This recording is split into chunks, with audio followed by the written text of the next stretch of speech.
kita belajar tanpa batas. Belajar itu bukan karena bertanya saja, tetapi juga dengan melakukan hal-hal yang baik, melihat dan selalu mencoba dan mencoba. Assalamualaikum warahmatullahi wabarakatuh. Perkenalkan, nama saya Nur Irfan Ardiansa, guru teknik dan bisnis sepeda motor SMK Muhammadiyah Ligu. Ya, materi yang kita bahas kali ini tentang K3, keselamatan dan kesehatan kerja. Yang pertama tentang KID 1, memahami prinsip-prinsip keselamatan dan kesehatan kerja. Yang kedua, mengidentifikasi potensi dan resiko kecelakaan kerja. Apa itu K3? Kepanjangan dari K3 adalah keselamatan dan kesehatan kerja. Definisi K3 itu ilmu pengetahuan untuk mencegah terjadinya kecelakaan di tempat kerja, penyakit akibat kerja, dan pencemaran lingkungan. Arti lambang K3 yaitu palang berwarna hijau dengan roda bergigi 11 dengan warna dasar putih.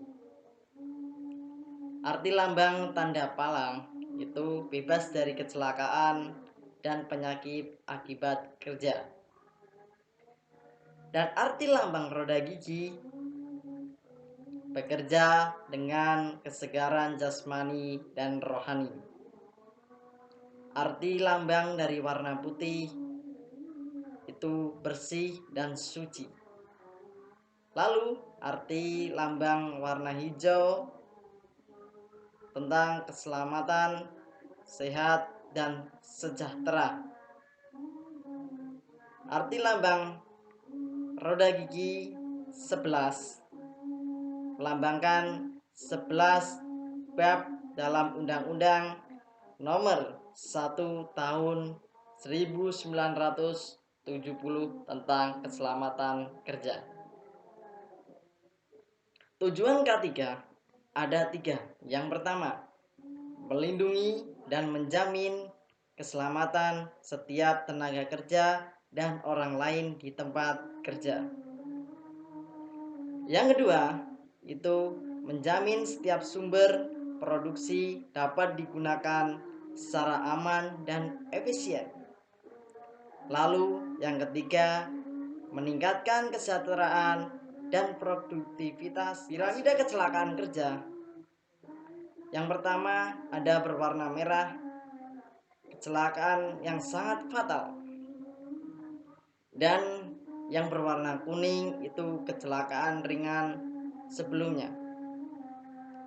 Lalu yang berwarna hijau itu tentang insiden yang menimbulkan kerusakan alat atau bahan sebelumnya.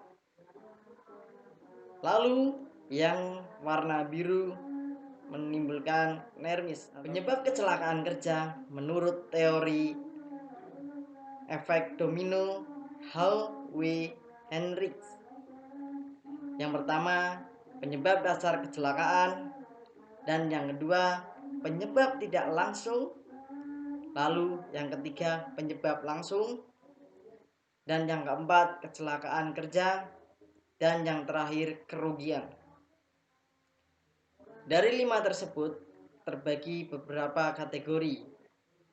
Penyebab dasar kecelakaan itu ada 4. Yang pertama, kurangnya prosedur atau aturan. Yang kedua, kurangnya sarana. Dan yang ketiga, kurangnya kesadaran. Dan yang terakhir, kurangnya kepatuhan. Itu tentang penyebab dasar kecelakaan. Lalu yang kedua, penyebab tidak langsung, ya, kecelakaan kerja. Nah, yang pertama faktor pekerjaan. Nah, faktor pekerjaan. Yang kedua, faktor pribadi. Jadi ada dua. Nah, ada dua untuk penyebab tidak langsung ya. Dan yang ketiga itu ada penyebab secara langsung kecelakaan kerja. Yang pertama, ada tindakan tidak aman. Lalu yang kedua, kondisi tidak aman. Nah, itu tentang penyebab langsung ya. Lalu seterusnya tentang kecelakaan kerja. Kalian harus perhatikan yang pertama, kontak dengan bahaya. Jadi perhatikan di sekitar kalian. Kalau bekerja itu kalian harus diperhatikan. Terus yang kedua tentang kegagalan fungsi. Nah, berarti kalau seumpama ada beberapa komponen penyebab tidak aktif untuk mesin, nah itu kegagalan fungsinya itu harus diperbaiki. Itu tentang kecelakaan kerja. Selanjutnya ada kerugian. Kerugian itu ada 4 kategori. Ya, yang pertama manusia ya. Pertama keadaannya cedera. Nah, terus keracunan, cacat, kematian, dan PAK. Harus diperhatikan itu ya. Terus yang kedua tentang mesin atau alat. Nah, itu sangat riskan, banyak terjadinya kerugian itu disebabkan oleh mesin atau alat. Terus yang ketiga tentang material atau bahan. Jadi harus diperhatikan material dan bahan. Mungkin terkena apa, jadi harus steril. Terus yang keempat adalah lingkungan. Nah, jadi kalian di sekitarnya pembuangan itu harus diperhatikan. Jadi pencemaran, pencemaran lingkungan itu sangat berbahaya. Kalau semua gas buang, gas buang itu seperti asap. Asap itu harus dinetralisir. Nah, contohnya seperti itu. Terus ada upaya pencegahan kecelakaan kerja. Upayanya bagaimana? Itu terbagi menjadi 2. Nah, pertama ada identitas dan pengendalian bahaya di tempat kerja. Yang pertama ada pemantauan kondisi tidak aman. Itu yang pertama. Yang kedua pemantauan tindakan tidak aman. Terus selanjutnya ada pembinaan dan pengawasan. Nah, kita harus ada pembinaan. Yang pertama contohnya pelatihan dan pendidikan. Sebelum bekerja ada pelatihan terlebih dahulu, tidak langsung bekerja. Yang kedua ada konseling atau konsultasi ya. Jadi sebelum bekerja ada konseling dan konsultasi. Kalau ada masalah silakan dikonsultasikan. Selanjutnya ada pengembangan sumber daya. Pengembangan sumber daya itu seumpama potensinya biar lebih bagus ya, diberikan pelatihan-pelatihan. Biar apa? Biar berkembang. Selanjutnya ada sistem manajemen. Yang pertama ada prosedur dan aturan. Jadi aturan yang ada di perusahaan, di bengkel maupun di mana itu harus kalian mentaati sesuai dengan prosedur. Selanjutnya yang kedua ada penyediaan sarana dan prasarana.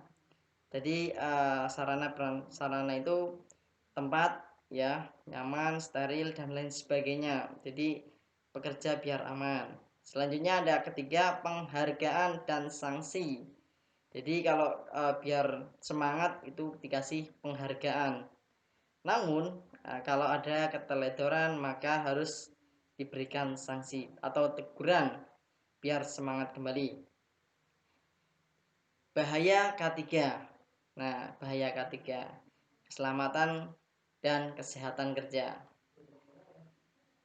Itu tentang faktor yang kita bahas ya, tadi sudah kita faktor biologi. Yang pertama kalian harus diperhatikan bakteri, virus, jamur, tanaman, binatang. Yang kedua tentang kimia, bahaya bahan ya, terus material, cairan, gas, uap, debu, beracun, reaktif, radioaktif, mudah meledak, terbakar, iritan. Ada fisik, mekanik, ketinggian, konstruksi, mesin, kendaraan, alat berat, ruang terbatas, tanaman, kebisingan, ya, suhu, cahaya, dan listrik. Selanjutnya ada biomekanik tentang postur ya, posisi kerja. Jadi kita harus nyaman. Ini ada pelindung. Nah, yang pertama ada kacamata pelindung. Itu sangat penting sekali. Itu untuk melindungi mata. Yang kedua ada masker. Nah, itu untuk melindungi pernapasan. Yang ketiga ada sarung tangan. Nah, itu melindungi tangan untuk mengambil bahan-bahan yang agak berat, jadi biar tidak sakit.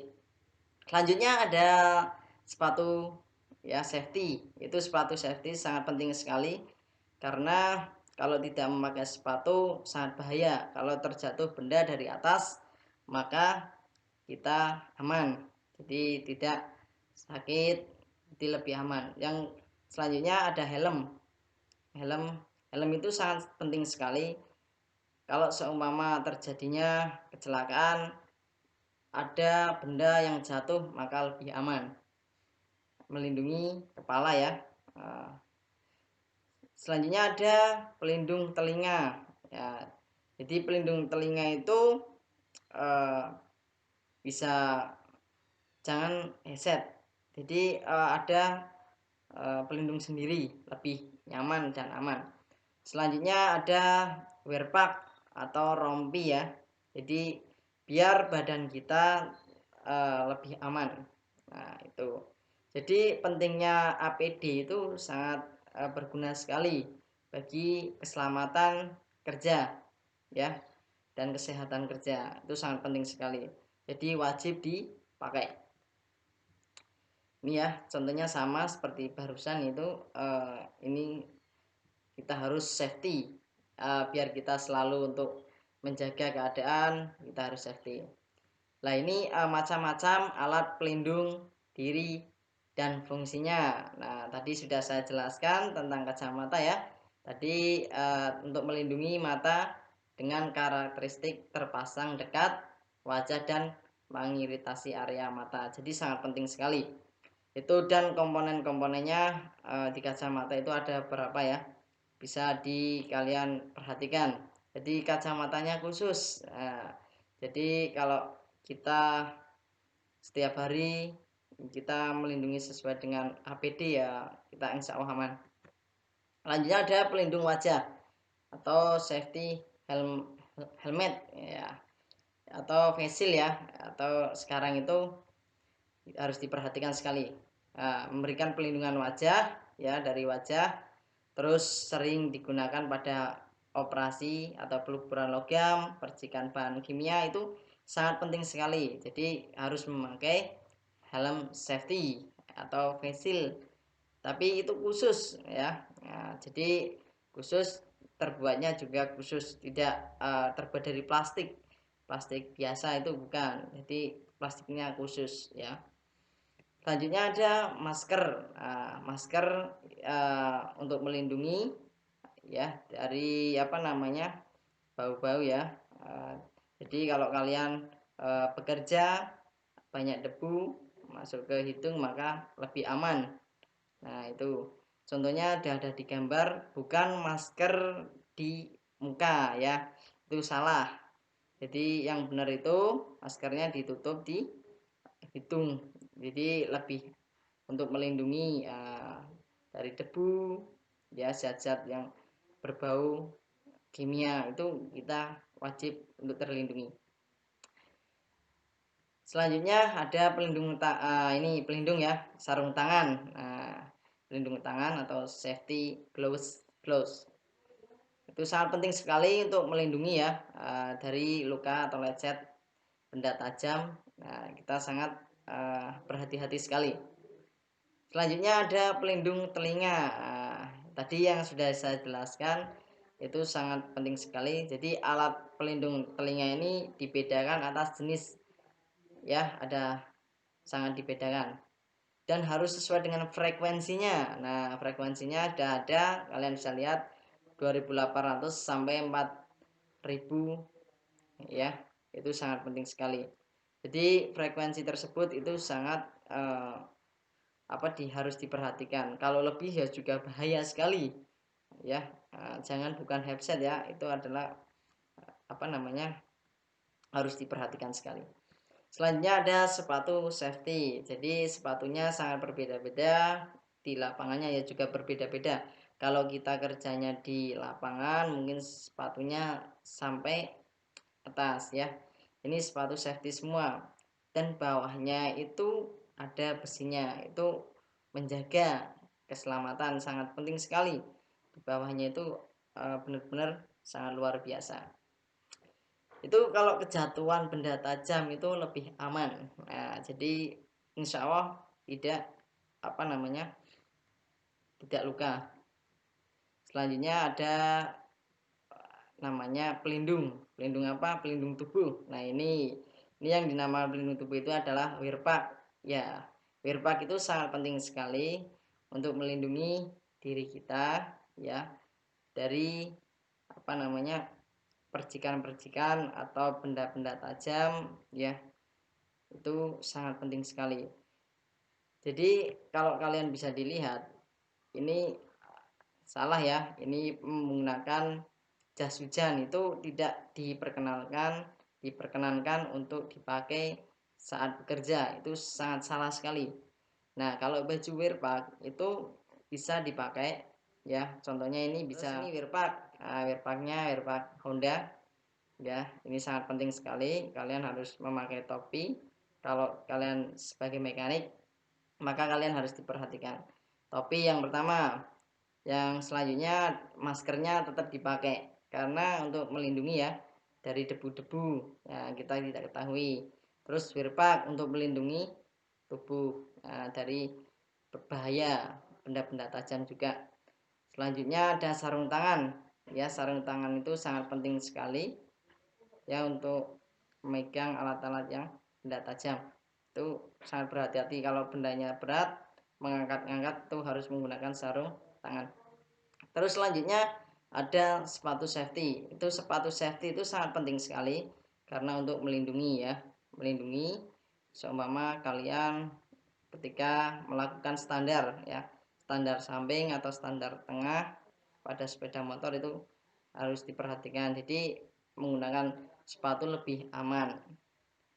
Nah, tidak diperkenankan menggunakan sandal, itu tidak baik sekali. Selanjutnya ini tugas buat kalian ya, harus diperhatikan untuk absensi genap dan absensi ganjil. Kalian harus diperhatikan. Kalau sudah, kalian bisa dikumpulkan lalu difoto terus kirim melalui WA saya. Mungkin penjelasan dari saya kurang lebihnya seperti itu. Semoga bermanfaat apa yang saya sampaikan. Semoga selalu sehat selalu yang menonton dan menjadikan bermakna.